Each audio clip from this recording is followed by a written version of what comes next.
Today, we are concluding our series on nutrition for school and work by looking at dinner essentials. And I just want to remind you that in this series, our focus has been on establishing healthy rhythms.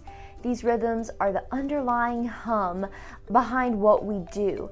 They are established, we don't take them for granted, but they are part of our routine and our lifestyles. So today, we're going to talk about dinner essentials, why dinner is essential, how to prepare for that, and what to eat at dinner time.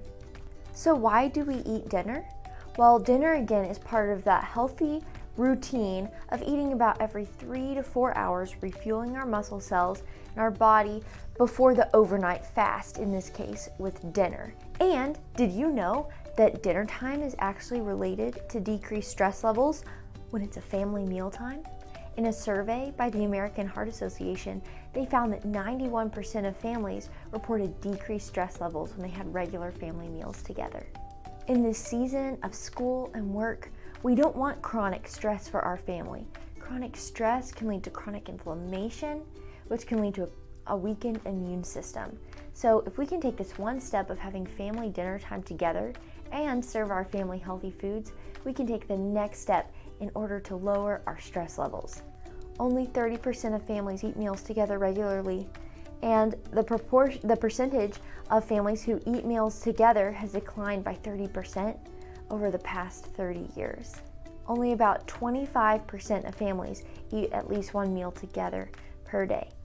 So let's bring family dinner time back. Let's take this opportunity to fuel our bodies with healthy, nutritious foods, decrease stress levels, and promote a legacy for our families. You might be thinking, how am I going to have dinner time? I know it's essential, but how? You haven't seen my family calendar. Well, if you value family meal time, let's ask ourselves, how can we create space for family meal time together? And dinner time is usually an excellent opportunity. First of all, let's aim for your family dinner time to last at least 10 minutes for 3 days a week. Could you perhaps fit that in? Maybe take a look at your calendar right now. Do you see 3 days a week where y'all could have family dinner together and it lasts at least 10 minutes? Research supports healthier eating for families when they have at least 3 meals together per week. And researchers have found that children tend to eat more fruits and vegetables when their family meals last at least 10 minutes. So 3 days a week at least would be amazing, but if you can only do 2, go for it. Now, what if you live alone? Well, find a few friends and get together 3 times a week. Could be with different friends each time, but try to have that family table time frame with others in your life. And what about when activities and other commitments come up to where your schedules don't mesh with your family members' schedules? Well, take the opportunity to sit with them while they eat their dinner, even if it's a couple of hours later than you had yours. This can still be a family meal time when you're all sitting together around the table, even if other people had eaten at other times. What are we going to have for dinner? Well, my main thing that I want you to remember is to keep it very simple. Have a main protein and then a few sides to complement. So for example, your main protein could be ground turkey, seasoned delightfully, and then with some zucchini, brown rice, and marinara sauce. This could be a delicious meal, very simple. Or perhaps you picked up a rotisserie chicken from the store, cook some brown rice noodles to go along with it, and have some cut carrots and cucumber dipped in hummus on the side for some extra crunch. Or perhaps you're enjoying the delicious anti-inflammatory protein food of salmon, which is so delicious and can be cooked a variety of different ways, seasoned with lemon juice, salt and pepper, variety of herbs. Cook some quinoa to go along with it, as well as some green beans, and maybe you have a few fresh strawberries on the side. When you're eating out, look for similar options of that main healthy protein, some vegetables to round out your plate, and then options for healthy fats and carbs as available. I also want to encourage you to aim for a salad every day.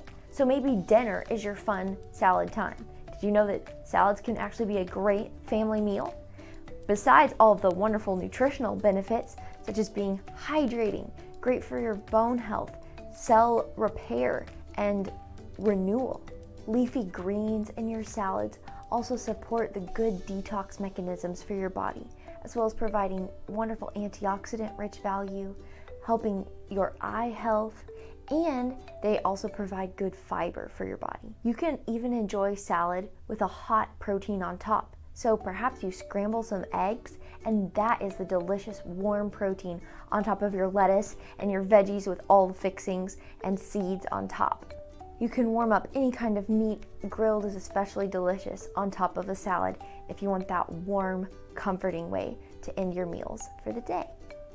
Now what about a cold salad? You can certainly do this here as well. Just use a pre-cooked meat that you have already cooked or that you found at the store.